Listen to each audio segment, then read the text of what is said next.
Hey guys, John from the John Muir Show here, and there's a lot of absolute craze that comes from the mainstream media in this country, and one of the furthest to the left would be the New York Times and its editorial board.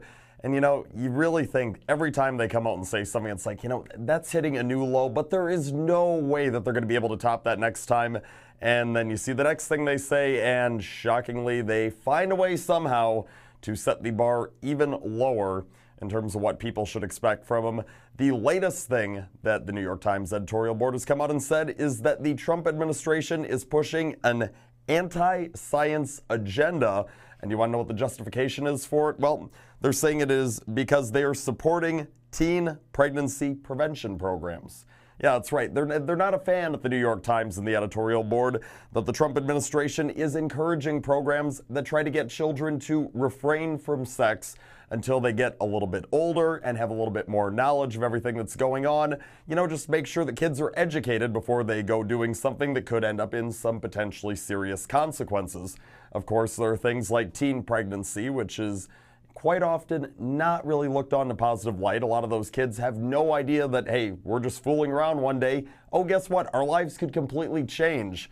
And there's also, that minor little detail that the New York Times editorial board clearly doesn't care about, called the spread of STDs. And if kids don't have all of the knowledge necessary, well, it's more likely they're going to practice unsafe sex, of course, making it more likely that STDs could spread.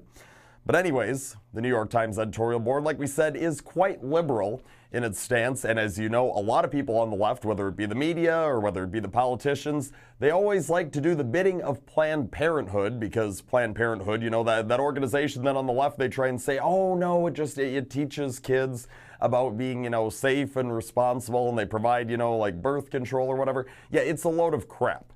I mean, you could go on Planned Parenthood's websites, go and call Planned Parenthood, call your local Planned Parenthood chapter, and there's a pretty good chance, because I know there's a lot of them out there that do it, that they're going to say, hey, you know what we do? We do abortions. That's right, they are a murderous organization, and it's just absolutely unbelievable they continue to get taxpayer funding, but because they go stumping for Democratic politicians, even showing up at the 2016 Democratic Convention and speaking at it, nope, oh, well, you know what, no matter how you feel about them, no matter the fact that, hey, maybe you value human life, maybe that your religious beliefs say that abortion and murder is wrong, oh, no, doesn't matter. Thanks to the swamp in Washington, they get everybody's tax dollars, and it is an absolute shame. But anyways, the New York Times editorial board, of course, is going to look out for Planned Parenthood, and they are outraged by the fact that the Trump administration is talking about taking dollars away from organizations like the killers at Planned Parenthood and instead trying to push it to abstinence advocacy programs. Seems like a common sense thing for the administration to do, but no.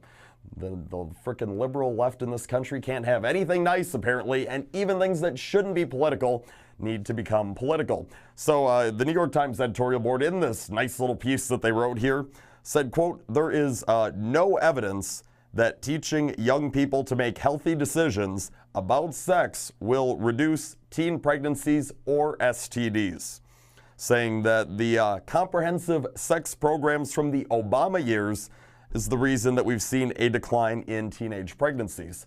Well, that all sounds great, and it sounds like it's really supportive of the New York Times editorial board and the left's cause on this whole matter.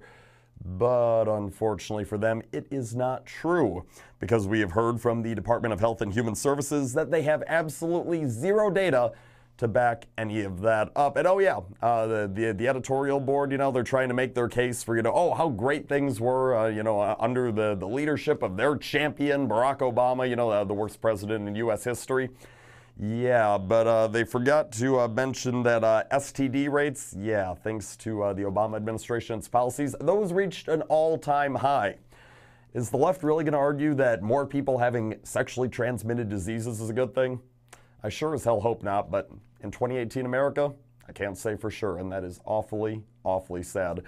So quite frankly, when it comes to these liberal media outlets who try to politicize everything, even things we should all be able to agree upon, you need to have those things we could all come together on, fight for a common good. Well, it seems that so many on the left, they would rather fight their political enemies than fight that common good, showing just how much we would actually need to have democratic leadership in this country. Trust me, it's not a whole heck of a lot. That's everything that we have for you today, but tune in to the John Muir Show each and every weekday morning on WTAQ, WHBL, and WSAU at John Muir WTAQ on both Twitter and Facebook. Till next time, I'm out.